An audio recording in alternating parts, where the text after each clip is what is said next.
That morning, I signed my divorce papers. That afternoon, my ex-husband took his mistress to buy a Rolls-Royce. He told her, "It's only $1 million.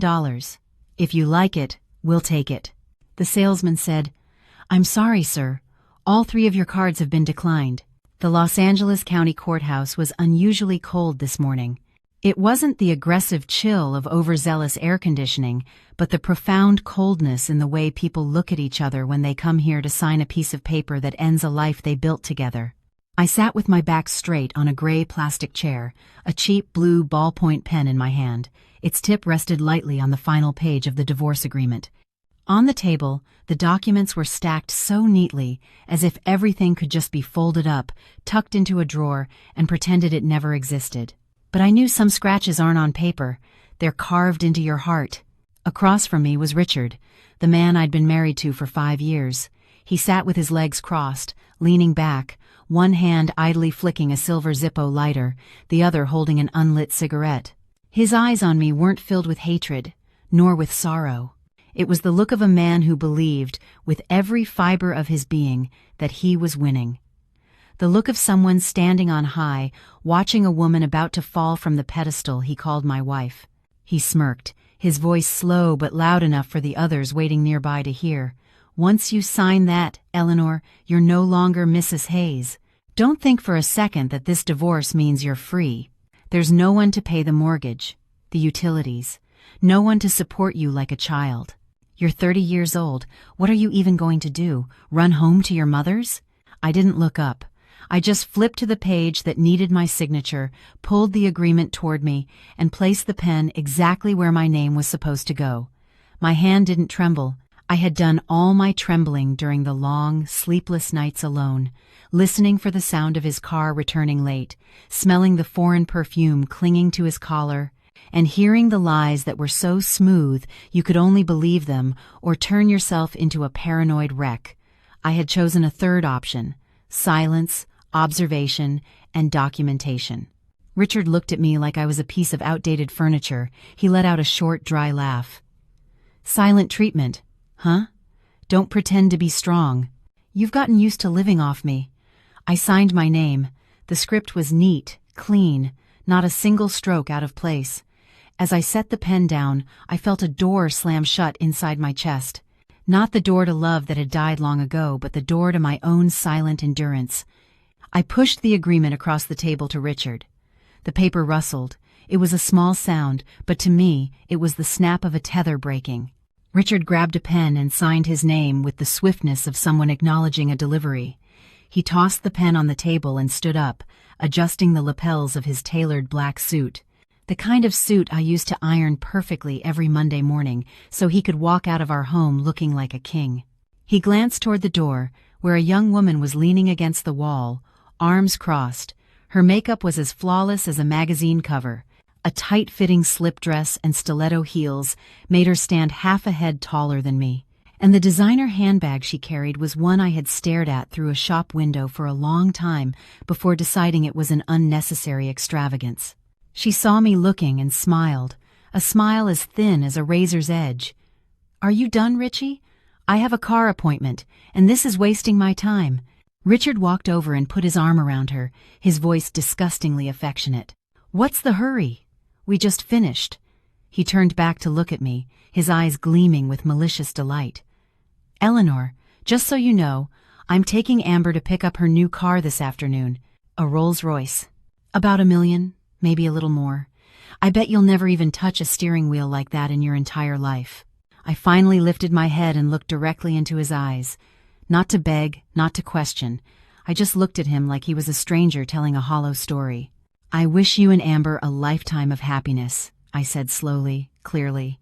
My voice was so calm, it surprised even me. Amber pouted, tilting her head mockingly. "Oh, listen to her, so noble. But you can drop the act, honey. I can see the bitterness all over you." Richard laughed, pulling her toward the exit. Before stepping out, he threw one last comment over his shoulder, like a clump of mud. "And don't come crawling back to me when you're broke. From now on, we are completely done." I stood up, folded my copy of the divorce agreement, and placed it in my purse. In an inner pocket, my phone screen was lit up. On it was a long spreadsheet, Numbers, columns, itemized expenses, every wire transfer, every stock sale, every strange withdrawal that had vanished from our joint accounts. I had spent countless nights cross-referencing, saving receipts, taking screenshots, requesting bank statements, collecting every piece of evidence like shards of broken glass. For 5 years, people thought I just knew how to cook and clean. But some women, the more they are underestimated, the more they learn to survive in the silence. I walked out of the room, down the long corridor leading to the main entrance. The bright Los Angeles sun fell on the pale tiled floor. I took a deep breath, feeling like for the first time in years, I was breathing with my own lungs, not with the weight of my forbearance. Behind me, the sound of Amber's heels clicked on the floor, accompanied by her triumphant laugh. "Oh, Richie, I want the white Phantom. It's gorgeous. Let's get it today. I want to drive it to dinner tonight." Richard's voice was firm, resolute. "If you like it, you get it. $1 million is just a number to me." I paused for a beat but didn't turn around. I wouldn't let them see my face, not out of fear, but because I refused to waste another expression on them. I just reached into my purse, my fingers brushing against my phone as if touching a promise. I opened my contacts and found the name I had saved long ago, Mr. Davies, Esquire. My thumb typed a short, precise message. It's signed. Proceed as planned. Just seconds later, the screen vibrated. Received. Everything is ready. Let them walk into it. I turned off the screen and dropped the phone back into my bag. Outside, the city traffic hummed on as usual. Life kept moving to its own rhythm. I stood under a jacaranda tree in front of the courthouse, watching the people pass by, and felt a strange calm settle over me. Not the quiet of sadness, but the quiet of a decision made and executed. Richard thought I was leaving this marriage with nothing. He thought I was weak, scared, that I would collapse. He had no idea. I had been preparing for this day since I found the lipstick stain on his passenger seat and the hotel receipt hastily stuffed under the floor mat. Every time he lied, I wrote it down. Every time money disappeared from our joint account, I traced it. Every time he took something that belonged to our family to lavish on another woman, I stayed silent. I needed him to be overconfident. I hailed a taxi and got in. "Where to, ma'am?" the driver asked, looking at me in the rearview mirror.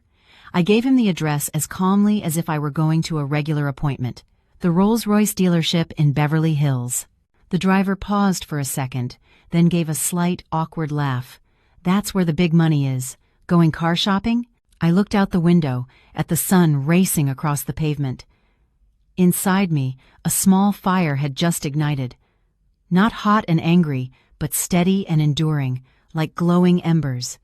"Yes," I said. "I'm going to watch a play." The taxi pulled up in front of the Rolls-Royce dealership on Wilshire Boulevard just as the clock struck 3.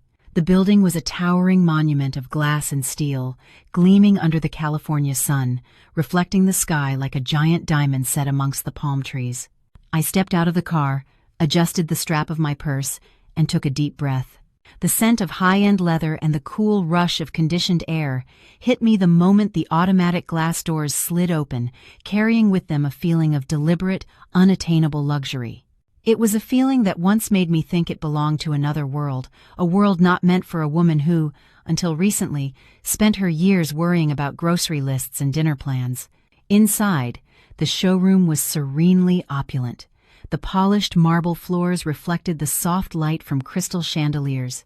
Enormous, silent cars were parked like rare sleeping beasts. I walked slowly, deliberately keeping a low profile. My eyes scanned the vehicles, but my focus was on the space itself, the location of the payment counter, the entrances and exits, and the discreet security cameras mounted on the ceiling. I wasn't here to buy a car. I was here to witness a demolition. A young salesman in a sharp suit approached me, his smile professionally calibrated. "Good afternoon, ma'am. Is there a particular model you're interested in?" I offered a slight, polite smile back. "I'm just browsing for now. I might come back later with some questions." He nodded, gracefully stepping back to give me space. I stopped beside a silver Ghost, pulled out my phone, and pretended to take a few pictures. The screen reflected my face, unnervingly calm. In my mind, every detail of the plan replayed with perfect clarity. I knew Richard would come here. He couldn't resist. With his need for ostentatious displays, he would choose the most public, most expensive stage to affirm his new life. And I knew he would bring Amber. She was the audience he wanted to impress the most. I didn't have to wait long. Less than 10 minutes later, the sharp, rapid-fire click of stiletto heels echoed from the main entrance, followed by the familiar voice I had heard for 5 years, in all its shades from tender to cruel. "See, Amber? I told you. This dealership has the most beautiful Phantom in all of LA."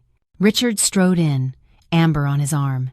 He wore a navy blue suit, a crisp white shirt, and a perfectly knotted tie.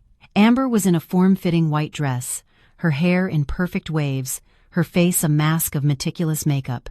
She moved as if she were walking a red carpet, her eyes sweeping across the showroom with unconcealed pride. I shifted my position slightly, using the body of the car to shield myself, just enough so they wouldn't spot me immediately. I wanted to see them at their peak, in their moment of absolute confidence. A salesman immediately rushed forward, his posture deferential. "Welcome, sir, ma'am. Here to see the Phantom, I presume?" Richard nodded, his voice dripping with self-assurance. "That's right. My wife fancies the white one. Do you still have it?" The word wife was emphasized, a deliberate jab at the ink that was barely dry on our divorce papers. Amber giggled, leaning into him. "Oh, Richie, you're making me blush." Her eyes darted around and then they landed on me. For a split second, surprise flickered across her face, quickly replaced by a look of pure contempt. She tugged on Richard's arm, whispering just loud enough for me to hear, "Look who's here. I guess she came to see what she can never have." Richard turned his head.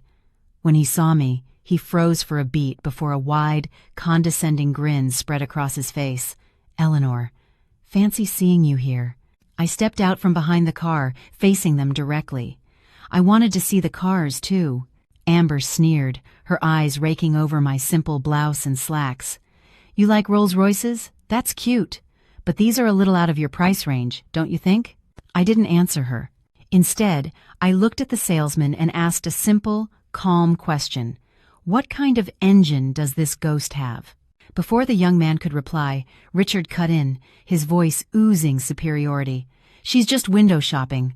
Why don't you help us first? We're taking the Phantom today." He turned to Amber, his tone softening into a lavish doting. "If you like it, we'll buy it. It's only $1 million. The salesman quickly led them to the white Phantom parked in the center of the showroom. Amber gasped dramatically, running her hand along the car's flank in a deliberately showy gesture. "It's perfect. I love it." Richard nodded, pulling out a thick leather wallet. He extracted a black, high-limit credit card and placed it in the salesman's hand as if it were a casual business card. "Run it. We'll pay in full." The atmosphere in the showroom seemed to slow down. A few other customers turned their heads.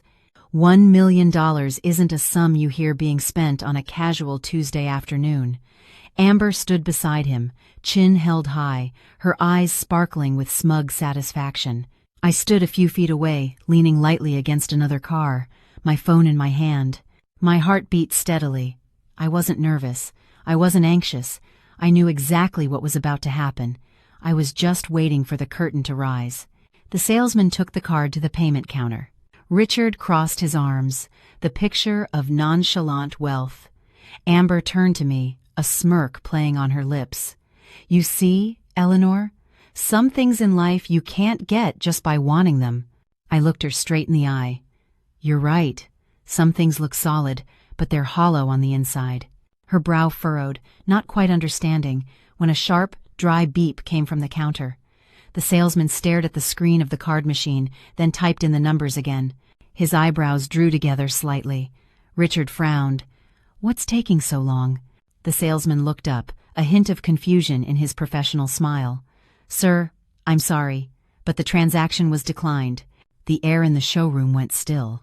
Amber whipped her head around to face Richard. "Declined? What does that mean?"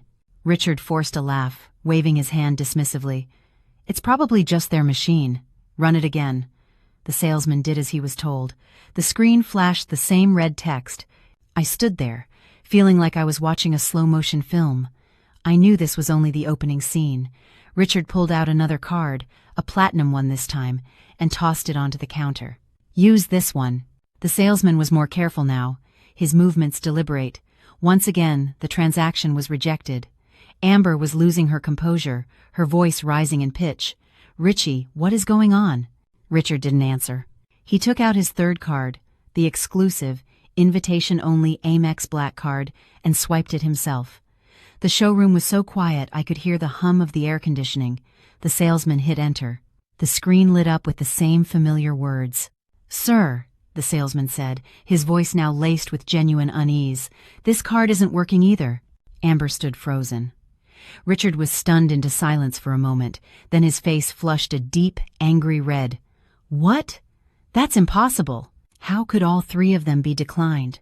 I watched as the layers of his manufactured confidence began to crumble, piece by piece. I didn't move. I didn't speak. I just stood there, a silent witness to the moment I had been preparing for months. This wasn't the end. This was just the first door slamming shut. The silence in the showroom was now so thick it felt like a physical weight. The crystal chandeliers still sparkled, the marble floors still gleamed, and the billion-dollar cars sat in their proud, silent rows. The only things that had changed in the last 5 minutes were the faces of Richard and Amber, their expressions shifting second by second, the change so stark it was impossible to hide. I stood a few feet away, my phone held loosely in my hand, my heart as steady as a placid lake after the mud has settled. Richard marched toward the payment counter, snatching one of the black cards from the salesman's hand. He turned it over and over, as if inspecting it for a flaw, as if he could will it to work through sheer disbelief. "This is impossible. I used this card just yesterday." The salesman bowed his head slightly, maintaining his professional composure, but with visible strain. "Sir, I'm very sorry, but the system is showing the card has been canceled. It cannot be used for any transaction." Amber, standing beside him, gripped her designer purse so tightly her knuckles turned white, the red polish of her nails digging into the expensive leather. Cancelled? Who would dare cancel Richard's cards? The question hung in the air, unanswered. I knew the answer, and a cold dread was beginning to dawn on Richard's face, even if he couldn't yet accept it. Around us, the other patrons had stopped their browsing entirely. Their curious glances were like tiny, sharp needles, pricking away at the ego of a man accustomed to being admired. Richard turned back to the salesman, his voice dropping to a harsh whisper. "Check them again. All 3 cards have a combined limit of over $2 million. How could they be canceled?" The salesman swallowed hard and reran the check on his terminal. A moment later, he looked up, his voice even lower. "I'm sorry, sir. All 3 cards show the same status. They were canceled at the request of the primary account holder." In that instant, I saw Richard flinch as if he'd been struck. His face went pale, a sickly white that drained all the color from his skin. Amber spun around to face him, her eyes wide with a mixture of panic and accusation. "The primary account holder? Richard, did you cancel your own cards?" He shook his head, his voice strained and unfamiliar. "No, I didn't."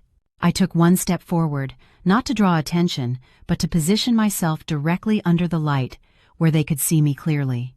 Richard's gaze snapped to me, his eyes locking onto mine like a man who had just found the terrifying answer to a riddle he didn't want to solve. "Eleanor," he breathed, "was this you?" I looked directly at him. I didn't smile, nor did I deny it. I simply asked a very quiet question. "Do you have any proof?" That question was like an invisible slap across his face. He opened his mouth, but no words came out. Amber, however, had lost all restraint. Her voice shot up, shrill and piercing. "Don't you play innocent. Who else could it be?" The whispers started to spread through the showroom. All 3 of his black cards were canceled. Wow. And just a minute ago he was saying $1 million is just a number.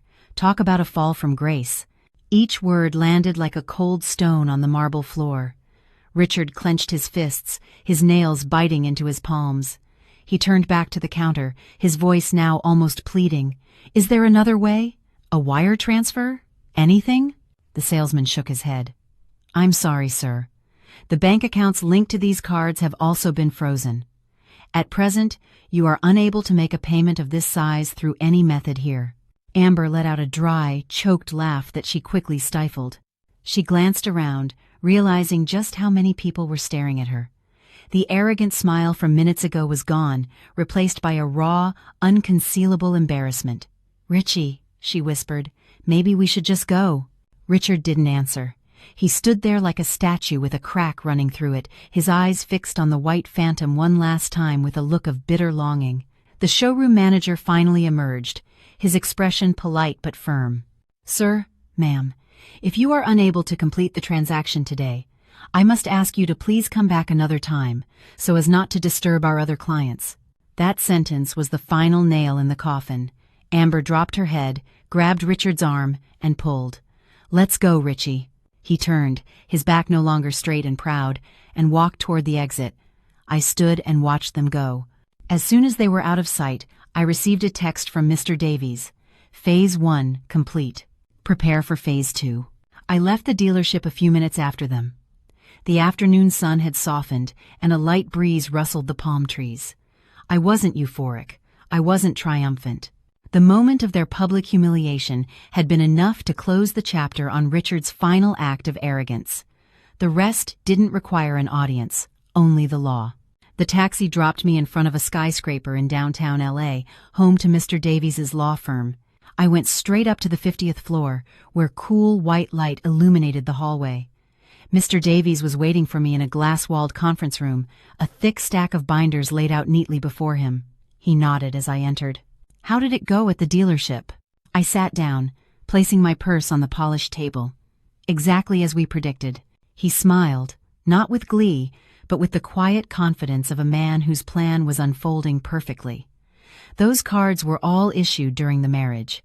The initial funds all came from joint accounts. Legally, you had every right to request their cancellation upon discovering clear evidence of asset dissipation. "He won't take this lying down," I said. "Of course not," Mr. Davies replied, pushing a document toward me. "Which brings us to Phase 2.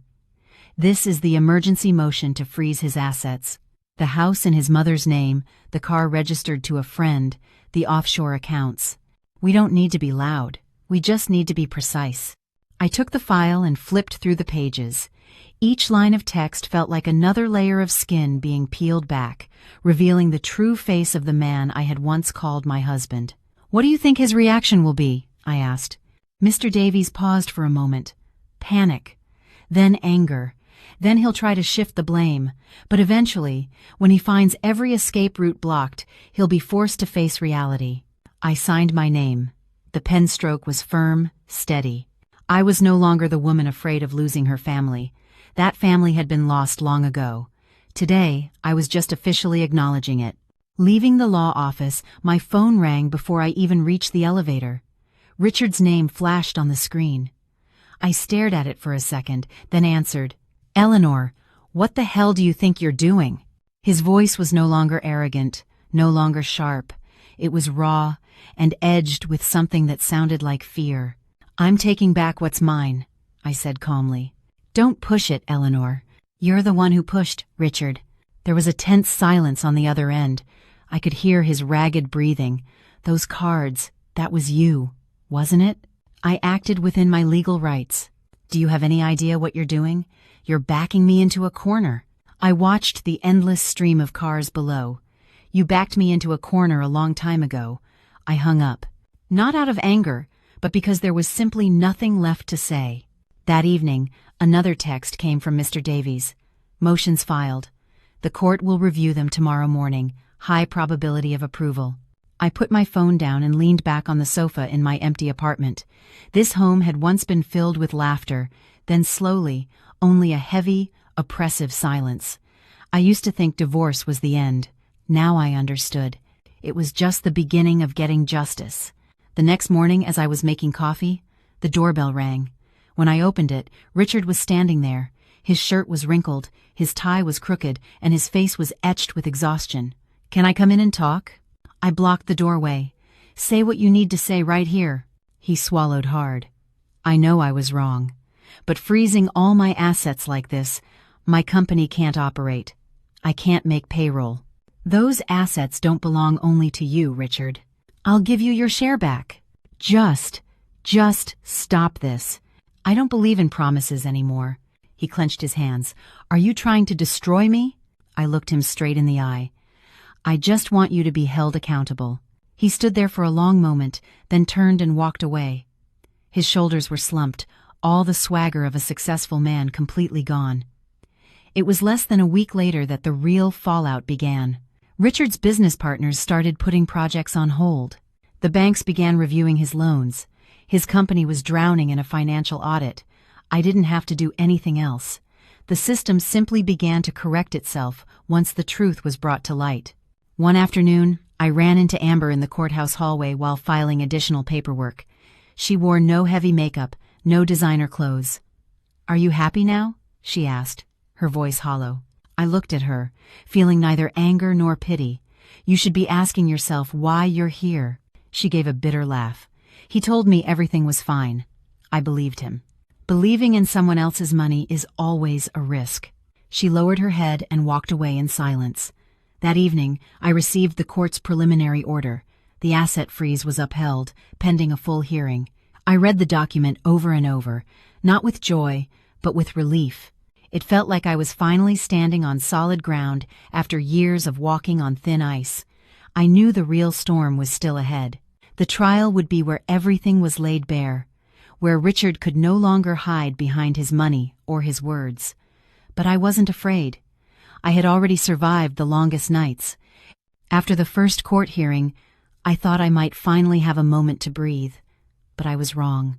The gears of consequence, once they start turning, gather their own momentum, and no one can easily stop them. What happened next unfolded not in the quiet halls of a courthouse, but out in the open, on the unforgiving battlefield of the business world where Richard had once reigned as a titan. Just 2 days after the judge upheld the asset freeze, my phone began to ring. And ring. They weren't calls from Richard, but from a series of unfamiliar numbers. I didn't answer. I knew that when business partners smell risk, they seek confirmation from every possible source. In this storm, my silence was my strongest shield. Mr. Davies called me for coffee at a quiet cafe near his office. I arrived early, chose a corner booth, and ordered a black iced coffee. When he arrived, his expression was calm, but his eyes were sharp with focus. "It's started," he said, sitting down. I figured as much. One of Richard's major investors just sent a formal notice. They're invoking a risk clause to pause a multi-million-dollar development project, citing legal exposure from the asset dispute. I stirred my coffee, the ice cubes clinking softly against the glass. "Just one?" Mr. Davies shook his head. "3, as of this morning, and there will be more. In business, people can tolerate a partner who is ruthless, ambitious, even a little shady. What they cannot tolerate is a partner who is a walking liability, a man whose assets are frozen and who is facing protracted public litigation. You can always make more money. You can't always rebuild your reputation." That afternoon, I received a text from an old acquaintance, a woman whose husband had once done business with Richard. "Eleanor, I heard there's trouble with Richard's company. Are you okay?" I read the message and put my phone down. I didn't need pity, and I didn't need to explain myself. The truth was finding its own way into the light. A couple of days later, a detour for a traffic jam took me past the gleaming office tower where Richard's company was headquartered. It wasn't intentional, but I found myself looking up at the familiar windows. From the street, I could see employees coming and going with tense, worried faces. Small groups huddled outside, speaking in hushed tones. The atmosphere of crisis was so palpable you could feel it from the sidewalk. That night, Richard called again. This time, I answered. "Eleanor," he said, his voice ragged with exhaustion, stripped of all its former pride.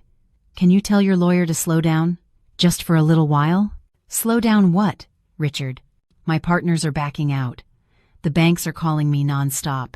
The company can't take this. You should be talking to your lawyer, not me. You know better than anyone," he pleaded, his voice cracking. "If this continues, I'll lose everything." I looked out my window at the city lights twinkling below. "Did you think about that when you were wiring our money to someone else?" Richard was silent for a long, heavy moment. I was just trying to maintain an image. An image can't keep a company afloat, I said, and hung up. The next day, Mr. Davies sent me a summary. A strategic partner had officially terminated their contract. A major bank had tightened Richard's credit line to near zero. A flagship project was now postponed indefinitely. The crucial links in the chain that held his empire together were snapping, one by one, and the whole machine was starting to shake violently. I didn't feel a thrill of victory. What I felt was a strange, hollow sadness, a sadness for the man who had everything but threw it all away for his own ego and greed. Then came the anonymous tip. A carefully curated package of documents, leaked by Mr. Davies's team to a key investor, revealed something even I had only suspected. Richard was running a shell corporation. It was a separate legal entity, registered under an old friend's name, used to funnel money from certain contracts and to hide a mountain of debt from the main company's balance sheet. The news triggered a full-scale investor audit and, more terrifyingly for Richard, caught the attention of the IRS. His house of cards was collapsing. One afternoon, I ran into Amber again. It was a chance encounter at a small cafe. She was sitting alone, huddled over a cup of coffee, looking small and lost. She wore a simple dress, her hair was tied back, and her face was pale and bare. When she saw me, she flinched. "I guess you won," she said, her voice barely a whisper. "This isn't a game. His company is about to go under." I looked at her and saw not a rival, but a young woman who was just as lost as I had once been. "You should start looking out for yourself." Her voice trembled. "Isn't this enough for you? He's lost everything." "I'm only taking back what was always mine," I replied. Amber looked down, and a tear splashed onto the table. I didn't stay. Pity couldn't help either of us now. By the end of the week, the final blow came. Mr. Davies called me. "They've done it," he said. A group of his minority shareholders, spooked by the audit and the asset freeze, have invoked their rights. They've called for an emergency board meeting. "What for?" I asked, though I already knew the answer. "They're voting to remove him. To oust him as CEO." I closed my eyes. I remembered the early days, staying up late with him while he drafted business plans, encouraging him through every setback. I once believed his success was our success. But he had never seen my contribution as anything more than background noise. The empire Richard had built on my silence was about to be dismantled by his own investors, and the stage was now set for the final act in court. The day of the final hearing arrived under a heavy, gray Los Angeles sky. It wasn't raining, but the air was thick with a damp, oppressive weight. I arrived at the courthouse early. Each slow, deliberate step I took up the worn marble stairs felt like I was treading on the silent, wasted years of my marriage. I hadn't dressed to impress. I wore a simple white blouse and dark trousers. I didn't need to make a statement. The truth, documented in neat, chronological binders, would speak for me. Mr. Davies was waiting in the lobby. He gave me a reassuring nod. "Ready?" "As I'll ever be," I said. My heart wasn't racing with fear anymore. It was beating with a focused, steady rhythm. I knew today would be filled with uncomfortable words and accusing stares. I also knew that once I walked through those courtroom doors, there was no turning back. The courtroom smelled of old wood and paper. The rows of benches were already filling up. On the opposite side of the room, Richard was sitting with his lawyer. He looked thinner than the last time I'd seen him, almost frail. Dark circles hung under his eyes, and his expensive suit seemed to hang off his frame. When our eyes met, he looked away instantly. The judge entered, and everyone rose. As the gavel struck the wood, I had a sudden, sharp realization. This was no longer just my story, or Richard's. This was a place where every word spoken had a consequence, where lies withered under the sterile light of the law. The judge began, his voice even and devoid of emotion. "This court is now in session to review the plaintiff's petition regarding the division of marital assets and to rule on the matter of fraudulent conveyance." Mr. Davies stood up. He presented our case with surgical precision. One by one, bank statements flashed on the screen, a clear, undeniable trail of money moving from our joint accounts into hidden ones. Deeds to properties purchased in the names of Richard's mother and cousin, all funded with marital money. documents for the offshore accounts and the Shell Corporation, where millions had been funneled without my knowledge or consent. These transactions, Mr. Davies stated, his voice ringing with authority, were not business expenses. They were a systematic and deliberate effort to defraud my client of her legal share of the marital estate. Richard's lawyer rose to object. My client asserts these were personal expenditures and investments, not an attempt to hide assets. The judge turned his gaze to Richard. Mr. Hayes, do you have a response? Richard stood, placing his hands on the table in front of him. I admit I moved money, he said, his voice faltering slightly on the last word. But it was money I earned. I had the right to use it as I saw fit. Mr. Davies immediately presented another document. Permission to approach, Your Honor. This exhibit proves the initial capital for Mr. Hayes's company and the funds for its subsequent growth were derived from joint marital assets, including Miss Hayes's own salary and savings during the early years of their marriage. I saw the numbers on the screen, my own income, the inheritance I'd contributed, small streams of my life's work that had been swallowed by the great river of his ambition. I had never thought I'd need to keep a record of it, but when trust is betrayed, you learn to become your own archivist. The judge nodded, making a note. Mr. Hayes, any comment on this evidence? Richard said nothing. He just stared down at the table. The air in the courtroom grew heavy. I could feel the eyes of the people in the gallery on me, some curious, some pitying, some judging. I ignored them all. My focus was on the proceedings, on each question and each answer. When it was my turn to speak, I rose to my feet. I didn't ask for a penny more than what the law entitled me to. Your Honor, I said, my voice steady, I only ask that the assets we built together during our marriage be divided fairly. I do not consent to our shared resources being used to finance a secret life. The judge looked at me, his expression unreadable. Do you have proof of this secret life? Mr. Davies stepped forward again. Hotel receipts, airline tickets for two, a series of damning text messages. I didn't look at the screen this time. I had already stared at them for too many sleepless nights. Richard's lawyer jumped up. Objection! This is a gross invasion of my client's privacy. The judge brought the gavel down. This is a civil matter concerning the disposition of assets. This evidence speaks directly to the motive for the fraudulent transfer of those assets. The court will allow it. Overruled. Richard sank back into his chair, his shoulders slumping in defeat. I watched the last shred of his arrogant facade crumble and fall away. There are no convincing arguments when the numbers and the paper trail are aligned against you. The court recessed for the judge to deliberate. As the room filled with murmurs, I sat perfectly still, my hands clasped in my lap. I wasn't praying. I was just reminding myself to breathe. Mr. Davies leaned over. It looks good. I'm confident the judge will uphold the freeze and rule in our favor. All I needed was for the truth to be validated. A few minutes later, the judge returned. The room fell silent. The court finds that there is substantial and compelling evidence of fraudulent conveyance of marital assets by the defendant, Mr. Hayes, he announced. Therefore, the court orders that the existing freeze on all disputed assets will remain in effect. A final judgment on the division of said assets will be issued, ensuring the plaintiff receives her equitable share, including the recovery of all unlawfully transferred funds. The gavel came down with a final, echoing crack. I closed my eyes for a moment, not out of joy, but because a great weight had finally been lifted. As the courtroom emptied, Richard hurried into the hallway. I gathered my things, ready to leave, but he suddenly appeared in front of me, blocking my path. Eleanor, he said, his voice low and urgent, did you really have to take it this far? I looked him straight in the eye. You're the one who took it this far, Richard. I was wrong, he said, the words rushing out as if he were afraid I wouldn't listen. Give me a chance to make it right. I gave you so many chances, I replied.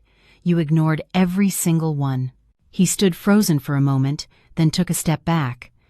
The arrogance in his eyes was gone, replaced by a raw, hollow helplessness. I walked out of the courthouse into the bright afternoon sun. I took a deep, clean breath. I knew this verdict wasn't the end of the story, but it was a crucial turning point. From now on, everything would be brought into the light. There were no more shadows for him to hide in. My phone buzzed. It was a text from Mr. Davies. Prepare for the final asset recovery phase. We will see this through to the very end. I turned off the screen and walked down the steps. This time, my stride felt lighter. The day I received the final judgment, I was sitting in my small home office. Morning sunlight streamed through the window, casting a warm, peaceful glow on my desk. My phone vibrated. It was Mr. Davies, I answered, and his voice came through, clear and definitive. It's official, Eleanor. The judgment is signed and filed. I was silent for a moment, letting the words sink in. And the outcome? Exactly as we argued for. The court has ordered the complete reversal of all fraudulent transfers. The asset freeze will remain in place until every last dollar is accounted for and returned to the marital estate for division. His other financial misconduct has been referred to the appropriate authorities for further investigation. I closed my eyes, not with emotion, but with a profound sense of release. An invisible burden I had carried for months, for years, had finally been set down. Thank you, Mr. Davies, I said. Don't thank me, he replied. This was your right. You just had the courage to claim it. When the call ended, I sat in the quiet for a long time. I didn't cry. I didn't celebrate. Instead, a deep calm settled over me, like the surface of a lake after a violent storm has passed. I realized that some victories don't bring elation. They simply bring a necessary and final closure. That afternoon, a single text message appeared on my phone from Richard. It was just 3 words. You won. I'm ruined. I looked at the message, then deleted it without replying. Not out of spite, but because I knew there was nothing left to say. Winning and losing, right and wrong, those arguments were over, settled by the unfeeling logic of the law. The consequences were now his alone to bear. In the weeks that followed, the final pieces of his collapsed empire fell into place.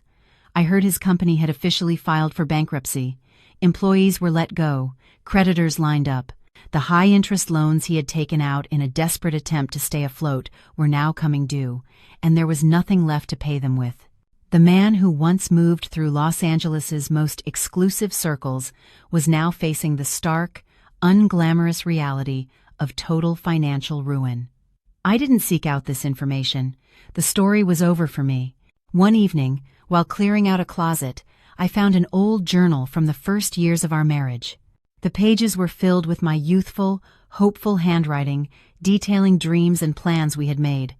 I read a few entries, a strange mix of pity and wry amusement washing over me. The woman who wrote those words had truly believed that if she just tried hard enough, loved deeply enough, everything would turn out right. I closed the journal. I didn't throw it away. I kept it as a reminder not of what I had lost, but of how far I had come. A week after the judgment, Amber contacted me. She asked to meet at a small, unassuming coffee shop. When I arrived, she was already there, looking frail and exhausted. Her eyes were puffy, her confidence completely gone. "I'm sorry to bother you," she said, her voice small. "What is it?" "The court has ordered me to return everything he gave me," she said, looking down at her hands. "The car, the jewelry. I don't know what to do." I looked at her, no longer seeing the smug mistress from the showroom, but a young woman caught in the wreckage of her own poor choices. "That's a legal matter," I said gently. "You need a lawyer." She nodded, tears welling in her eyes. I really thought if I could just attach myself to a successful man, my life would be set. "There are no shortcuts," I replied. The meeting was brief. It wasn't about forgiveness or blame. It was just a quiet, final acknowledgement of the collateral damage. On the drive home, I thought about how a single lie can shatter so many lives, fueled by the illusion that money and status can protect you from consequence. That night, I sat at my computer and began to write. Not a journal, but my story. I wrote not to complain or to boast about my victory. I wrote to remind myself, and perhaps someone else out there, that anyone can find themselves in my position if they place their trust in the wrong hands and forget their own worth. I understood then that the law could help me recover my assets, but only I could help myself recover my life. I started making plans for the future. A real future, not one contingent on someone else's mood or approval. I focused on my career, took on a leadership role in a new project, and reconnected with friends I had drifted away from. For the first time, I felt like the architect of my own life. There were still nights when I would think of Richard, not with anger, but with a distant, detached sorrow. I had loved him once, that was a fact, but the man he became was a stranger to me, and I no longer needed to know him. The complete and utter rupture of our life together, as painful as it was, turned out to be the very thing I needed to be reborn. Without it, I might still be living in that hollow marriage, deceiving myself with the empty title of wife.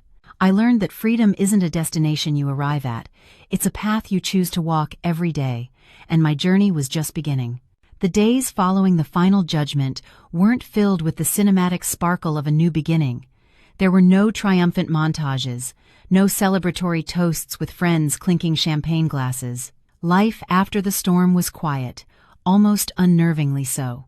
The end of a marriage, especially one that ends in a legal firestorm, isn't just the loss of a husband. It's the dismantling of a routine, the erasure of a rhythm that has dictated your life for years.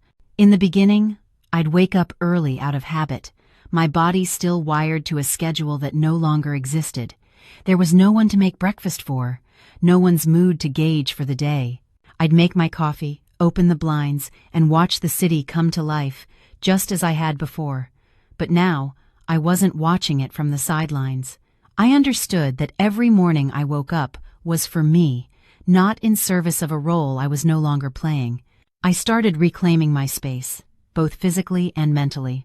The task of clearing out Richard's belongings was less emotional than I expected. I folded his expensive suits, packed his shoes, and placed them in boxes for charity. It felt less like erasing a memory and more like archiving a part of my history that was now officially over. Someone asked me why I didn't just sell the apartment and move. "I'm not running from the past anymore," I told them.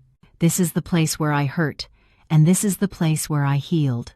I'm staying to remind myself that I survived the darkest days right here." I threw myself back into my career with a focus I hadn't had in years. Before, my job had always felt secondary, a side project to my primary role as Mrs. Hayes. Now, it became my anchor. I took on challenging projects, spoke up in meetings, and started networking again. I learned new skills I'd put off because Richard had deemed them unnecessary. Some nights I'd come home exhausted, the kind of deep, satisfying tired that comes from building something of your own, not from being drained by someone else's drama. One afternoon, I had a final meeting with Mr. Davies to sign the last of the paperwork. As I finished, he looked at me with a thoughtful expression. "You seem to be handling this better than I imagined." "I don't have a choice but to be okay," I replied. "No," he said, shaking his head slightly. "You're okay because you've finally accepted the truth." His words stuck with me. Accepting the truth. It sounded so simple, but it was the hardest thing in the world to do. For years, I had lived in a state of willful denial, telling myself things would get better, that his behavior was just a phase.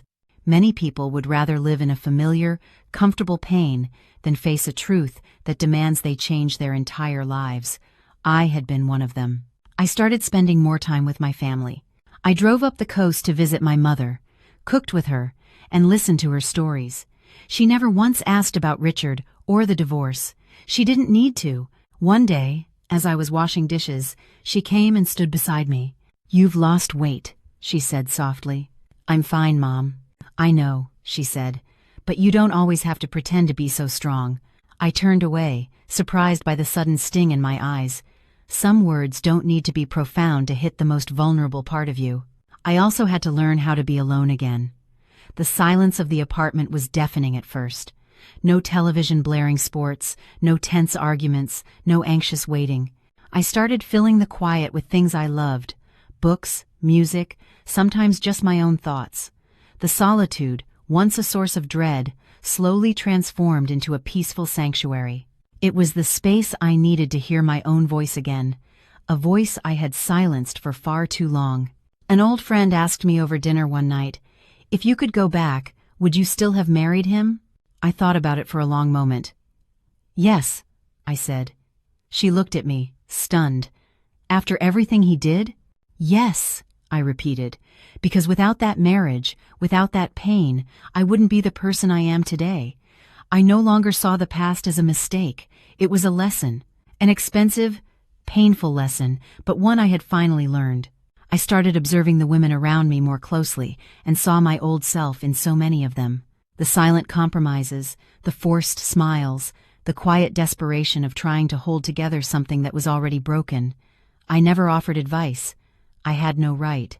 But I hoped that they, too, would one day find the courage to ask themselves the questions I had been too afraid to ask.